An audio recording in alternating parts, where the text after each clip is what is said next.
கண்மணி அன்பும் இந்த மாதிரி ஒன்று சேர்ந்துட்டாங்க அப்படின்னு சொல்லிட்டு என்ன பண்ணுறாங்க, ஸ்வேதாவும் மயூரியும் சேர்ந்து போயிட்டு தேடி போய் வெண்ணிலாவை சொல்கிறாங்க. வெண்ணிலா செம்ம டென்ஷனாக இருக்காங்க. அங்கே பொருளெல்லாம் வந்து உடைக்கிறாங்க. அவங்க சேர்ந்ததுக்கு என்ன காரணம் தெரியுமா அப்படின்றாங்க. என்ன காரணம்? எல்லாம் அந்த கரப்பான்பூச்சி தான் காரணம், அந்த பூச்சியால் தான் சேர்ந்துட்டாங்க அப்படின்னோடனே அப்படியே செம்ம டென்ஷனாக பார்த்தா கரெக்டாக அதே டைமில் அவங்க வீட்டில் கரப்பான்பூச்சி போகுது. அதை பார்த்து செம்ம டென்ஷனாகி அதை போய் அடிக்க போகிறாங்க. அப்படி எல்லா பொருளையும் போட்டு உடைக்கிறாங்க. இவங்க மேலெல்லாம் படுது. ஐயோ வெண்ணிலா ஒரு மாதிரி ஆகிட்டாலே, இப்படி பண்ணிட்டாலே அப்படின்னோடனே, ஏய் வெண்ணிலா என்ன பண்ணிட்டு நீ அப்படின்னோடனே, என்னால் தாங்கிக்கவே முடியல, இதுக்கப்புறம் என்னோட எதிரியே அந்த பூச்சி தான் அப்படின்றாங்க. பூச்சி எதிரியா உனக்கு?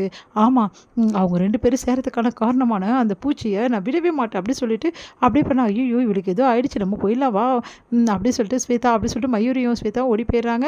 இங்கே வந்து அன்புவால் வேலைக்கு போகவே முடியல. கண்மணி ஞாபகமாகவே இருக்கே. கண்மணி என்னால் வேலைக்கு போக முடியல கண்மணி, உன் ஞாபகமாகவே இருக்கும், நீயும் கூட வா கண்மணி அப்படி சொல்லி கையை பிடிச்சி இழுக்கிறாரு. ஏங்க சும்மா இருக்க மாட்டிங்களா அப்படின்னோடனே, நான் அதெல்லாம் தெரியாது அப்படி சொல்லிட்டு அப்படியே வந்து கையை பிடிச்சி இழுக்கிறாரு. அப்படியே வந்து ரொமான்ஸ் பண்ணுறாரு. 2 பேரும் அப்படியே ஹக் பண்ணுறாங்க. அப்படியே வந்து கிஸ் பண்ண போகிறாரு. உடனே வந்து எல்லோரும் வந்துடுறதால, அண்ணே டைம் ஆகிடுச்சுண்ணே கிளம்புனே வந்து வச்சுக்கணே அப்படி சொல்லிட்டு அவங்க தம்பி சொன்னோன்னே சிரிச்சுட்டே அப்படியே கிளம்பிடுறாங்க. அடுத்து வந்து இவங்க 2 பேரும் இந்த மாதிரி ஒன்று சேர்ந்துட்டாங்க, வாழ்க்கை ஆரம்பிச்சிட்டாங்க அப்படின்னு சொல்லிட்டு ரொம்ப சந்தோஷப்படுறாங்க. நம்ம வந்து சிவகாமி வந்து அவங்க 2 பேரும் ஆசீர்வாதம் பண்ணுறாங்க. சீக்கிரமாக பேரனோ பேத்தியோ எனக்கு பெற்று கொடுத்துருங்க, நான் அதை பார்த்துக்கிறேன்ப்பா, எனக்கு எந்த பிரச்சனையுமே கிடையாது, என் குட்டி பாப்பா பார்த்தா எனக்கு வேலையே, சீக்கிரம் பெற்று கொடுத்துருங்க அப்படின்னோடனே சரின்னு சொல்லிட்டு ஆசீர்வாதம் வாங்குறாங்க, சந்தோஷப்படுறாங்க. இங்கே வந்து வெண்ணிலா பயங்கர அப்செட்டாக இருக்காங்க. அதை பார்த்து பாட்டியும் ராஜசேகரும் வராங்க. என்ன வெண்ணிலா என்னப்பா எங்களை பார்க்கணுன்னு சொன்னியாமே, அங்கே என்ன நடந்துருக்குது உங்களுக்கு தெரியுமா?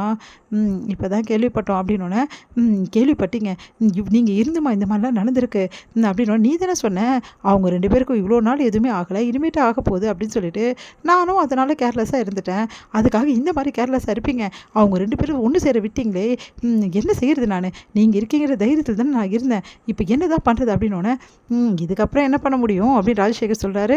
உடனே வந்து நீங்கள் என்ன அங்கிள் இப்படி பேசுகிறீங்க, வேறு என்ன செய்கிறது, அவங்க 2 பேரும் ஒன்று சேர்ந்துட்டாங்க, ஏற்கனவே வந்து அந்த கண்மணியை வீட்டை விட்டு துரத்த முடியாது, இதில் இப்போ ஒன்று சேர்ந்துட்டாங்கன்னா எப்படி துரத்த முடியும், நான் விட மாட்டேன் அங்கிள், நான் விடவே மாட்டேன், அந்த கண்மணி அன்பு கூட சேர்ந்து வாழவே கூடாது, அதான் சேர்ந்து வாழ்ந்துட்டாங்களே, வாழ்ந்துட்டாலும் சரி என்ன ஆனாலும் சரி, அந்த கண்மணி இருந்தாதுன்னா அன்பு கூட சேர்ந்து வாழ்வார், அந்த கண்மணியை உங்கள் வீட்டை விட்டு துரத்தி விடுங்க, அதெல்லாம் எங்களால் முடியாது, ஏற்கனவே ஒரே பிரச்சனையாக இருக்குது, இப்போ நாங்கள் அதுவும் பண்ண முடியாத நிலைமையில் நாங்கள் இல்லை அப்படின்னு நம்ம சொன்னோன்னே, இப்போ என்ன சொல்ல வரீங்க, நீங்கள் இப்போ அந்த கண்மணியை வீட்டை விட்டு துரத்த முடியாதுன்றீங்களா?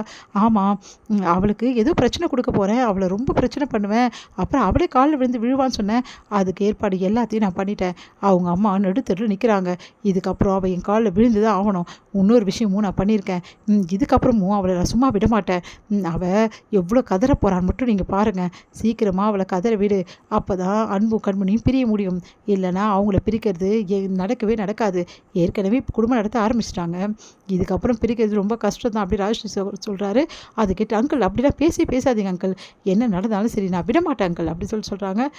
பார்க்கலாம் வெண்ணிலா, நீ சொல்கிறதெல்லாம் நடக்குதானே அப்படின்னு சொல்லிட்டு ராஜசேகர் சொல்கிறாரு.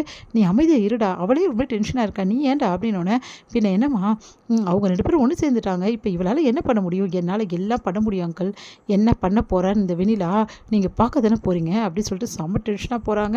இங்கே வந்து வெண்ணிலா என்ன பண்ணுறாங்க, விடமாட்டேடி, எப்படியும் நீ அன்பு கூட சேர்ந்து வாழ்வேன்னு நீ நினைக்கிறல, விடமாட்டேன் அப்படின்னு சொல்லிட்டு டென்ஷன் ஆகி வந்து போயிட்டே இருக்காங்க.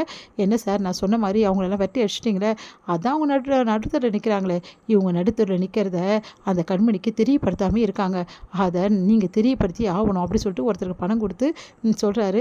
தெரியப்படுத்திடுவோம் அப்படின்னு சொல்லிட்டு கண்மணிக்கு வந்து ஃபோன் போட்டு, இந்த மாதிரி உங்கள் அம்மா வந்து நடுத்தரில் நிற்கிறாங்க, நீ என்ன பண்ணிகிட்ருக்க, நீ எல்லாம் ஒரு பொண்ணா அப்படின்னு பொதுமக்கள் கேட்குற மாதிரி கேட்குறாங்க. அது கேட்டு கண்மணி அதிர்ச்சி அடைகிறாங்க. என்ன சொல்கிறீங்க நீங்கள் அப்படின்னு சொல்லிட்டு கண்மணி வந்து அழறாங்க. உடனே வந்து அன்பு வந்து என்னாச்சு கண்மணி அப்படின்னு ஒன்று நடந்த விஷயத்த சொல்கிறாங்க. கண்மணி நீ பதறாத கண்மணி, நான் வரேன், நம்ம 2 பேரும் ஒன்றா போய் பார்க்கலாம் என்னாச்சுன்னு சொல்லிட்டு அப்படின்னு சொல்லிட்டு 2 பேரும் கிளம்புறாங்க.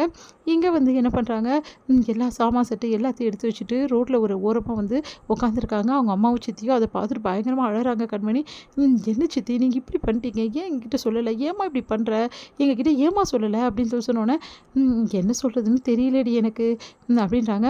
நீ பண்ணுறது கொஞ்சம் கூட சரியில்லைம்மா, இப்படி சொல்லாமல் இருந்துட்டியேம்மா அப்படி வாமா வீட்டுக்கு போகலாம் அப்படின்னு சொல்லிட்டு கூட்டிகிட்டு போகிறாங்க.